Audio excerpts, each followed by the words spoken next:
Matagumpay ni sinagawa ng Cebu Police Commercial Office at CDFIO Forum 2025 na may temang takbo para sa kaligtasan at komunidad noong Linggo, 20 ng Hulyo sa taong kasalukuyan sa ID Park Center, Cebu City. Bilang bahagi ng pagdiriwang ika-30 Police Community Relations Month, pinangunahan ng makabalawang aktibidad ni Police Colonel Christopher M. Bermudez, Acting Provincial Director ng Cebu Police Provincial Office, kasama ang mga miyembro ng kapulisan, kinatawan ng iba't ibang ahensya, stakeholder at mga miyembro ng komunidad mula sa iba't ibang panig na lalawigan ng Cebu. Layunin ng panra na hindi lamang isulong ang kalusugan at physical fitness, kundi higit sa lahat, palakasin ang ugnayan ng pagtatulungan ng kapulisan at mamamayan tungo sa mas ligtas at maayos na pamayanan. Sa bawat hakbang na mga lumahok, dala ang mensahe ng pagkakaisa, tiwala at responsibilidad sa pagpapanatili ng kapayapaan at kaayusan. Makikita sa napakalaking bilang ng mga kalahok mula sa iba't ibang police stations, civic groups at private partners ang suporta sa adhikaing ito. The CPPO Fun Run was more than just a race.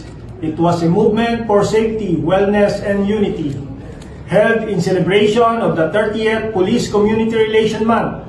The run gathered police personnel, community partners, and dedicated citizens who shared the same vision, a peaceful, healthy, and secure Cebu. To everyone who participated, supported, made this event a success, daghang salamat. Your energy, time, and solidarity are what fuel our mission to serve and protect. Together, we run with purpose. Together, we build a stronger community.